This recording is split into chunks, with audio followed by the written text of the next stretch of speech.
obsolete, Mr. Wordsworth. Lie. No man is obsolete. It's a cookbook. Who are we? When will they take the bandages off? You're a bad man. You're a very bad man. This lemon sucker here. He's the most suspicious of the bunch.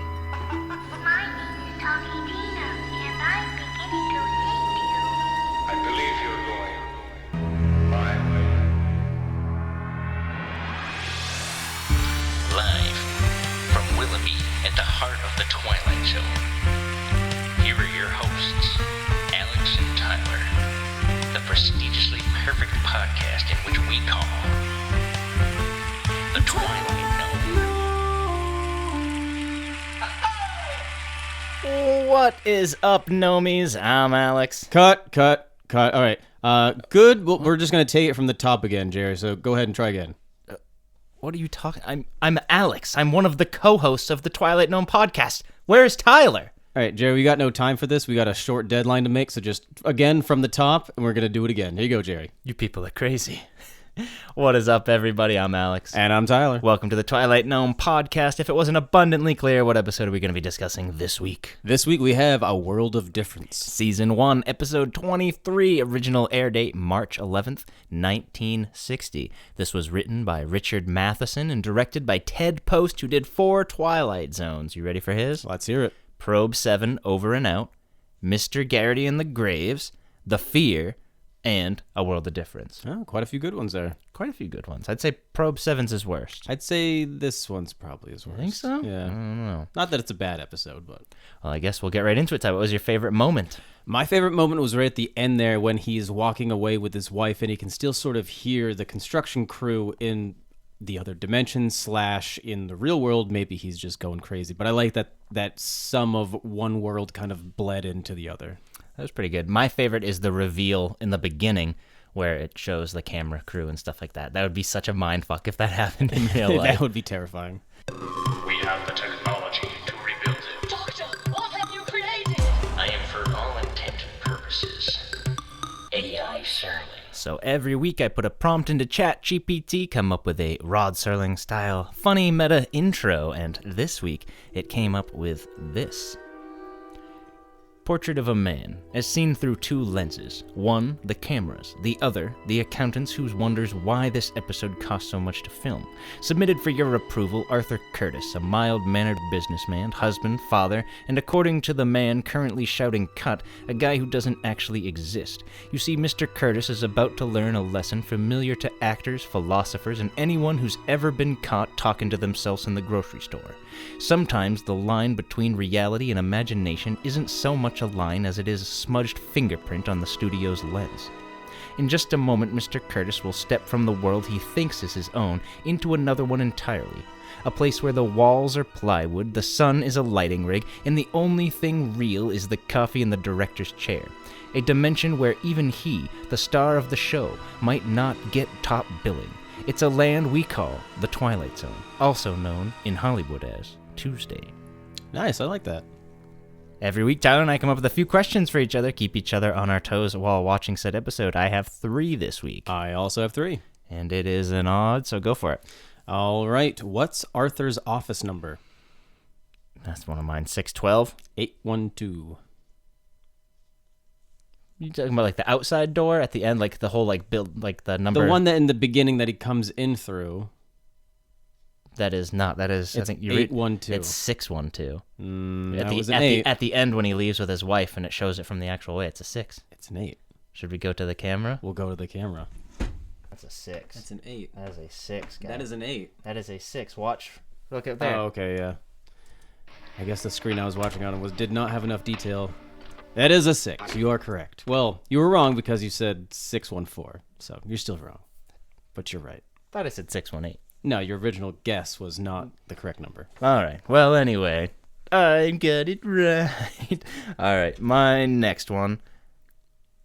What is the license plate number on Jerry's ex-wife's car? No idea. I know that was going to be one of yours. 76R211. It's SAJ 155. Where is Arthur planning on going for vacation? San Diego? San Francisco. Damn it. All right. Francisco. That's a fun word to say. when Arthur runs out of the set and almost gets hit by his soon-to-be ex-wife, what door does he come out of? What number? 23? 24.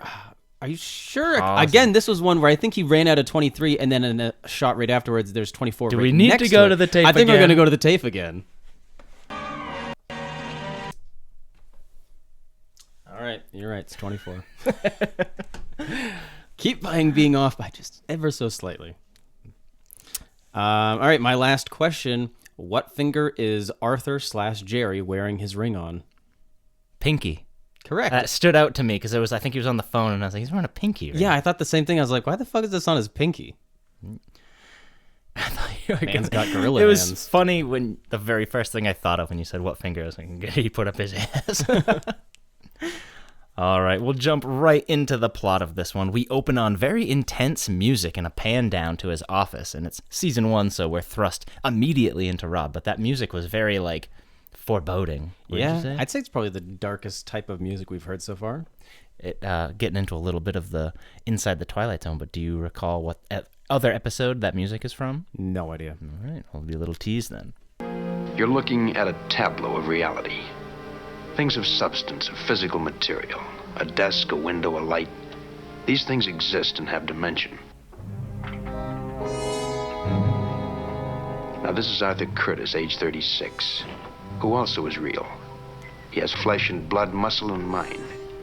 But in just a moment, we will see how thin a line separates that which we assume to be real with that manufactured inside of a mind.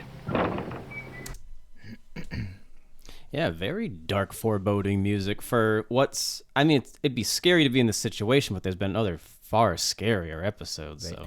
I think it's more of a season 1 thing. I don't know. I say it every single time we get to season 1, but there's such a feel about season 1. Something about season 1. It really is.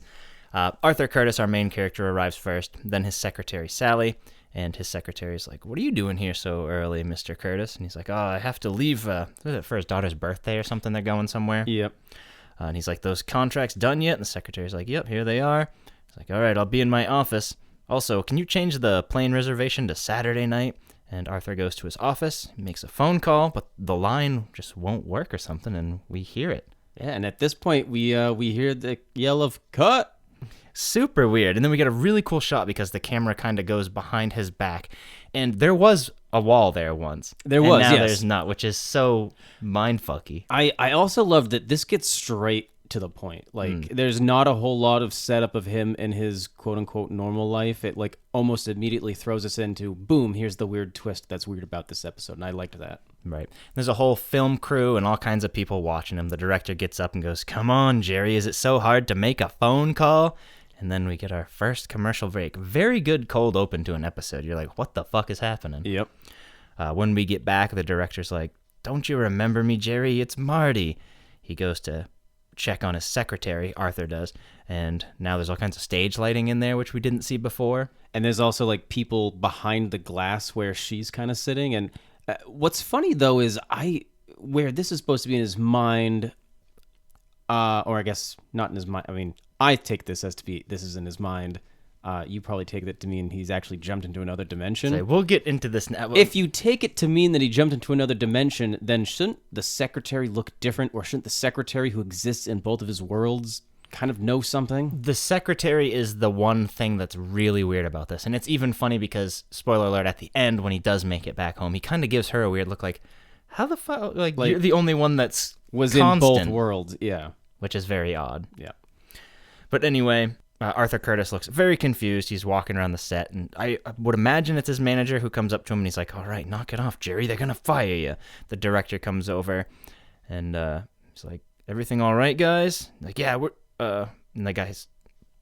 And then Arthur's just like, what are you guys talking about? Where am I? And then he starts to run away, which I like. The director yells out, don't let him get away. Like, is he a slave on this set? Like, he can leave if he wants to. I mean, like, even though he's employed, like, you know, and most you can do is fire him. You can't be like, restrain him and don't let him leave work. Right. Arthur tries to use another phone, but they're not real. And his manager's like, Jerry, listen to me. What's wrong with you? Meanwhile, the director is talking to an assistant of his, going, get an ambulance quick. Arthur walks by the director. The director's like, Jerry, where are you going? And Arthur's like, my name is Arthur. And leaves, finds another phone that's actually real. And he calls information. He says, can you find me an Arthur Curtis? And he gives the address to the operator and everything. And obviously we're not hearing the operator, but the operator's like, that doesn't exist. That's me. I'm that guy. Yeah, it's at this point that you'd really be freaking the hell out. And so he kind of runs off into the off stage at this point, runs out the door, and at which point he's almost hit by a car, which coincidentally happens to be his soon-to-be ex-wife. Are you out of your mind? Jerry, if you're drunk again, Take your hands off me. Look, I don't care if they bounce you. I don't care if you never work again the rest of your miserable life. But you're going to pay me what the judge tells you to pay me, or so help me, I'll put you so far behind bars they'll never find you again. Mrs. Reagan. Well, you can see why he's getting a divorce. She's quite the fucking bitch. Yeah. But anyway, the director talks to her. He's like, listen, he's actually kind of really sick this time. She's like, I don't give a fuck. I'm taking him home and going to make him write a check for me. They get in the car. They drive away. They stop the car. Well, and he's the one that kind of commandeers her car, and she's like, "Oh, I'm not letting you drive away with my car," and she gets in it too. So he's kind of driving like a madman. Eventually, they do stop, and the ex-wife's like, "I don't care what you're trying to pull, but you're gonna pay me." And Arthur's like, "Listen, lady, I'm not this Jerry guy, all right? I'm Arthur Curtis." And he's like, "I don't know what the heck you guys are talking about. My wife's name is Marion, and they have a little daughter named Tina." Yep. Meanwhile, the manager is talking inside, and we get another little reveal because he's talking to the executive heads, and he's just like, "No, I swear he's not drunk this time. He believes he's Arthur Curtis." No, he isn't drunk, Mr. Brinkley. I can tell you he's cracked. His mind is gone. He swears he's Arthur Curtis. Swears it. That's right. Arthur Curtis. The character he's playing in the picture. So cheesy, but I love it. I mean, I don't know why that's a big surprise. Like, we can obviously tell he believes he's the character in the picture already, like, just from context, and then they felt the need to, like, really hammer it home, like, in case you're fucking brain dead. Here's what's going on. Next shot, Arthur and his soon-to-be ex-wife are driving through the suburbs. The soon-to-be ex-wife tells him, "All right, are we done with this grand tour here?" And he stops at a house that he believes is his. He walks up to a little girl, Tina, and it's just a random kid that he scares the shit out of.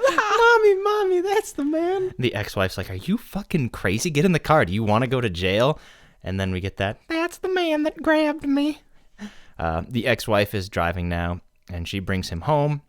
There's another vehicle there, this man Brinkley, which I would assume is his agent or something. Yeah, I think that's like probably the head agent, and the other guy in the studio was like maybe someone that worked under him. Right.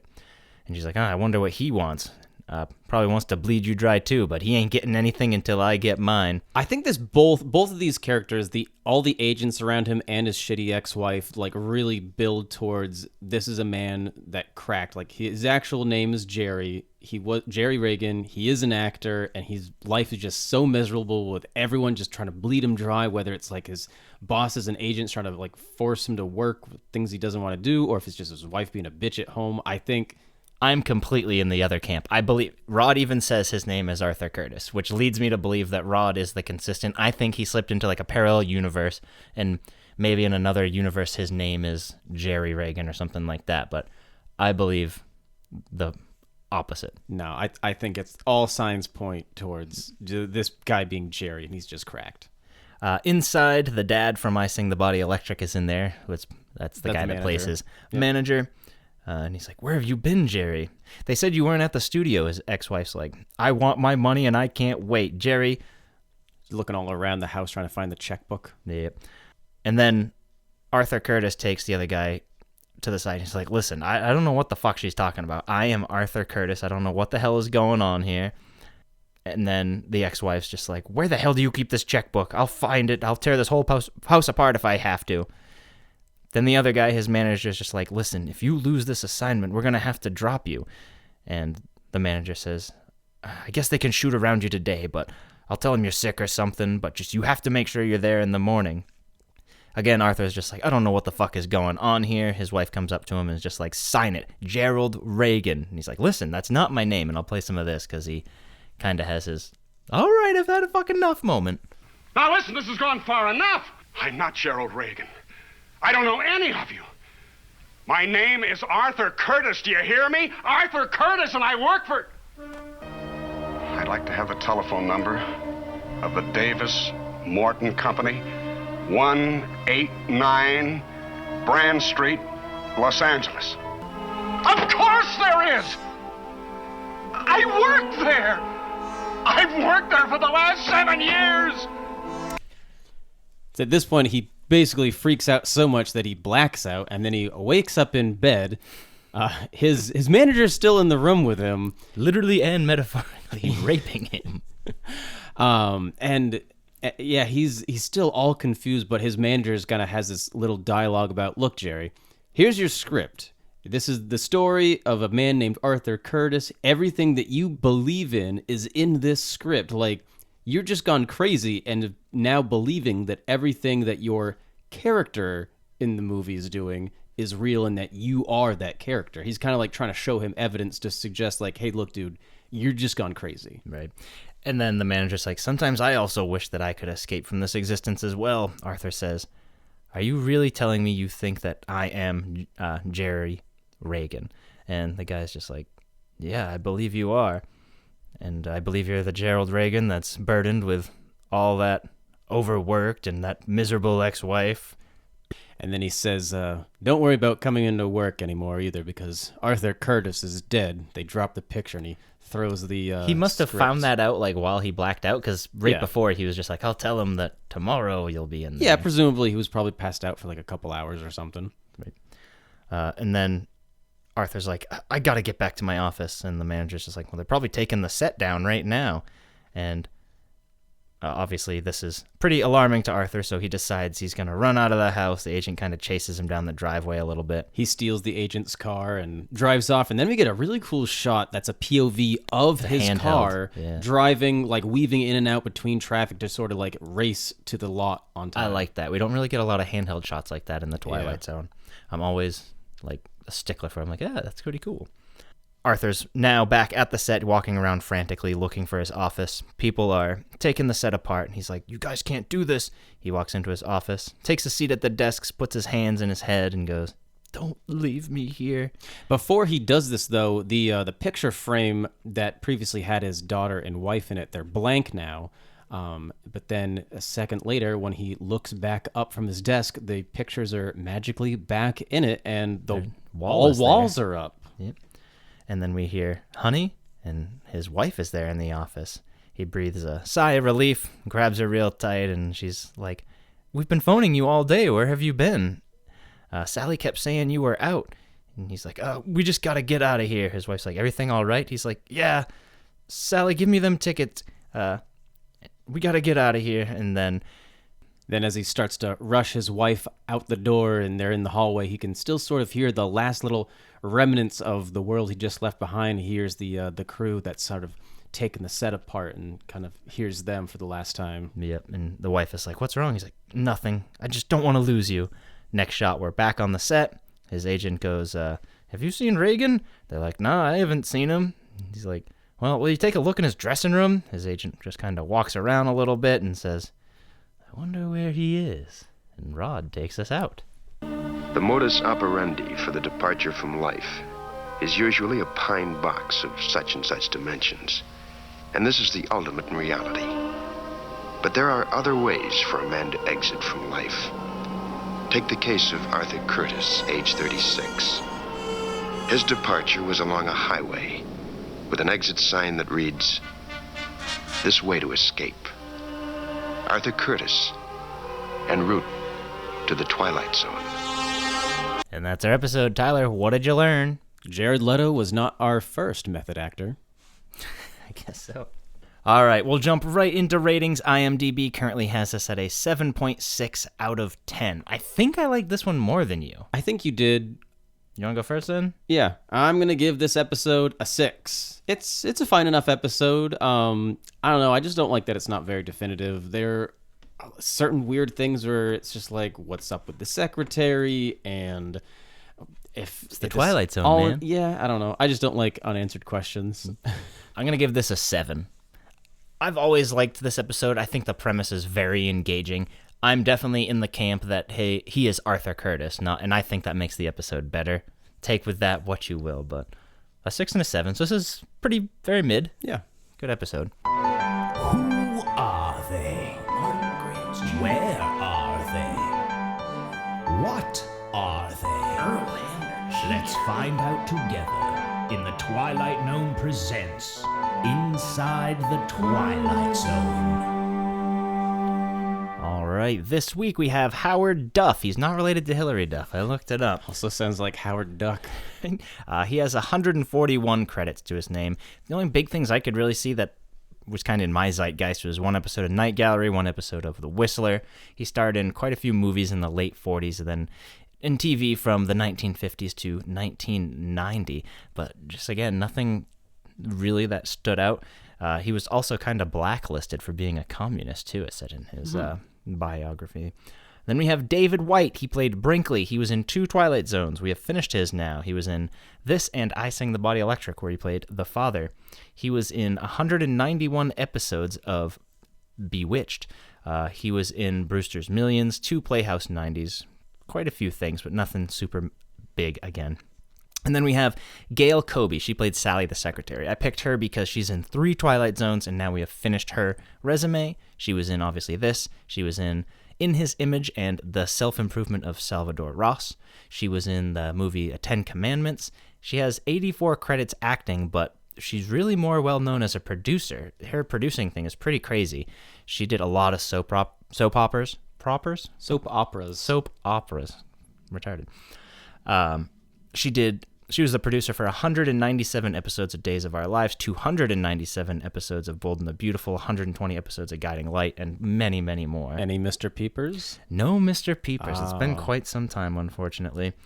The music used in this episode was used in Perchance to Dream as well. Oh, yep. Okay, that makes sense. Another thing hinting that this might be a dream. Arthur is 36 in the story, but Howard, the guy that played him, was 47. I was going to tell, there was no way that man was 36. The living room set was used in the episode Elegy, and this is said to have been influenced by The Truman Show, but again, there was nothing to support that, so I feel like that's just kind of a claim. Yeah. In total, this episode cost $46,237. The director received $1,370, which is a little different. Usually it was the $1,250, but still first season, I suppose. And the cast received $9,502. Pretty heavy for that's not that big of a cast. Yeah, that's a lot higher than usual. What'd you say to me, Mike? What's in a name, Mr. Benniger, really? A mere question of semantics. Just language. A mere stretch of words. So every week, Tyler and I come up with a few alternative titles to the episode we are watching. You guys can do so as well. We would love to hear some comments from you guys. I have 3 this week. I have 5. All right, I'll go first. And I have The Divorce Debacle. I have The Delusional Debacle. Pretty good. You want to go one more? I have The Private World of Arthur Curtis. I have Arthur versus Gary, which is actually pretty funny because... Jerry. Yes, Arthur versus Gary. But they spell it with a G. You keep saying Gary. Sorry. Arthur versus Jerry. They go. Spell it with a G. Yeah, some people spell I don't like Jerry that. with a G. I've heard there's different names that have annoyed me more with their spelling. Yeah. Yeah, but yeah, sometimes G can make a G and sometimes it makes a J. I mean, very side note here, but the name Michael really bothers me how it's spelled. Michael. It's very strange. Yeah.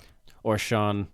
Depending on Sheen. Yeah, like Sean Bean's Sheen name. Bean. His needs to be Sheen Bean or Sean Bon. Yeah.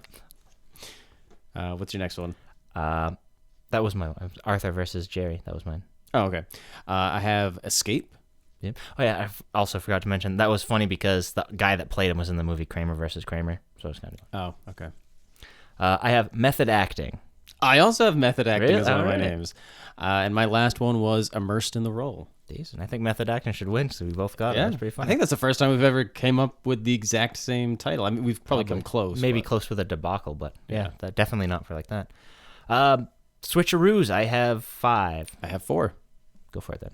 I have Escape Clause. I don't have that. I have the Parallel. Nope. I have What You Need. Mirror Image. No, I have In His Image. I have that one. Yes. Nick of Time. No, and The Man in the Bottle. And Persons or Persons Unknown. Oh, it may be better, it may be worse. The Twilight Zone did it first. All right, so a couple different references this week. We have first a 2011 episode of Supernatural called The French Mistake, in which Sam and Dean find themselves in a parallel universe in which they are their lives are a TV show entitled Supernatural. So very sort of similar idea there. Up next, Alex already mentioned it, but 1998's The Truman Show. Obviously very, very similar. Not necessarily influenced the other, but I'm sure to some degree maybe. But yeah, very, very similar ideas where a man is finds out he's living in a TV show.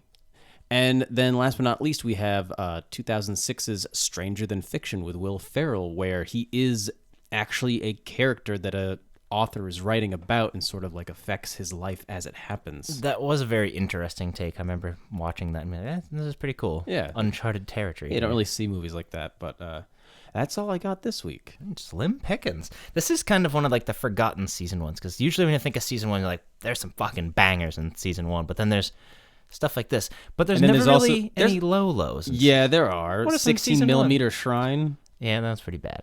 I'm trying to think that's of some the only season really ones terrible one I can think of, but that we've done that are bad. Like usually they're like above 5s. I don't think we have very many below 5s. Yeah. All right, so every week Tyler picks the episodes, and he does so by showing me an AI-generated picture. I play a little game where I have to guess what it is. I have no idea what it's going to be. We're getting close to Christmas, but he said that it's not going to have anything to do with Christmas, but he said it was a good one, right? I did. I enjoyed this episode. Not going to be season 1, probably not going to be season 4. It could be. I have no idea. All right, you ready? Yep. Young man's fancy? Nope. A short drink from a certain fountain. Oh, a short drink from a certain Have you seen that one before? I don't really recall it too much. Is that season 5? It is season 5. The image would give the twist away if you've seen Yeah, I'd the imagine he episode. turns back into a kid. Yeah. I gave the twist away. Well, I mean, I guess everyone- everyone will see the pictures It's a soon enough. 70-year-old show, but yeah, I don't really remember this. This one will be one of the season 5 ones in the later half of it That you've never seen before? I think I've seen it, maybe. It's I don't really know. good. It's definitely one that I'd like to put in our moral comeuppance sort of like just comeuppance sort of lists. It's a good right. one. Well, I'll go into it enthusiastically optimistic then, because Yeah. I don't really recall this one. But next week, a short drink from a certain fountain. Correct. I do like the title of that one a lot. It's very roddy. Yeah, I was expecting a more like Ponce de Leon sort of feel. Like obviously I get that that's what they're going for, but I was picturing them actually going to find the Fountain of Youth instead of it just being like a serum, but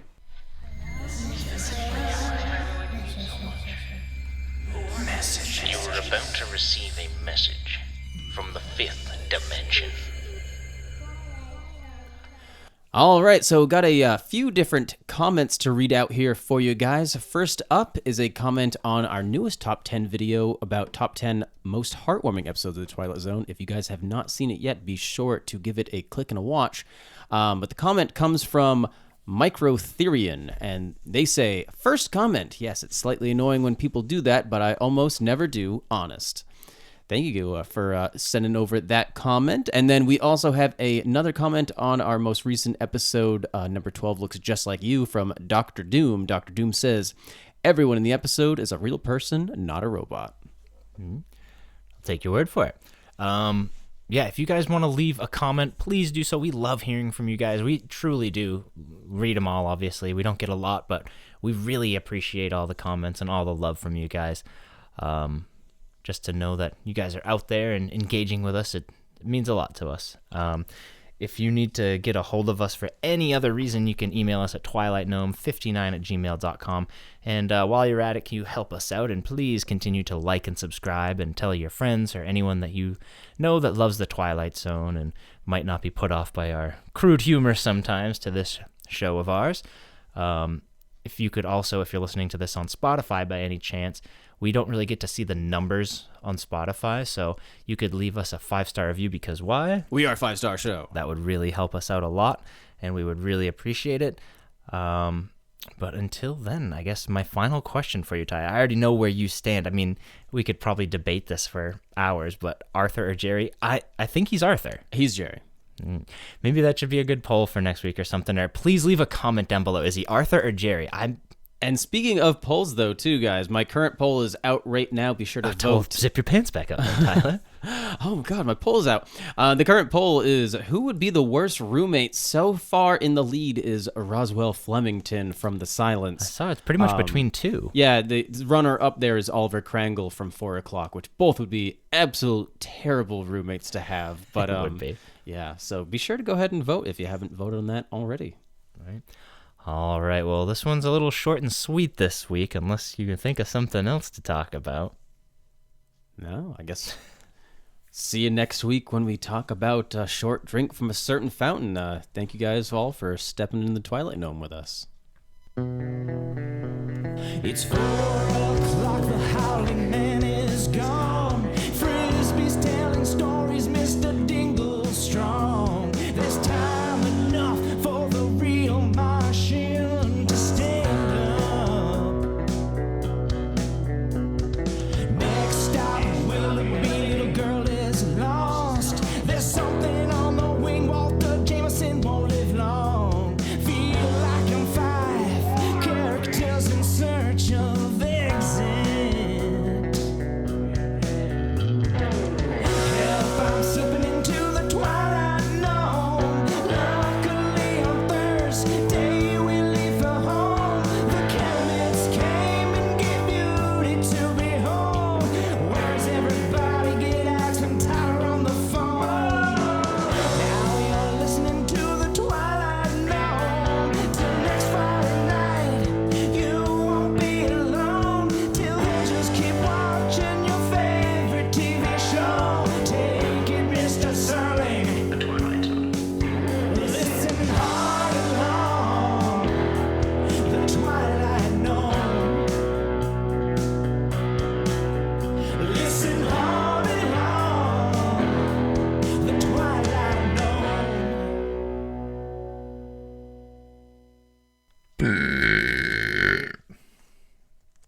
Gonna leave that burp in there? Definitely save it for the end credits and just make like a burr, burr.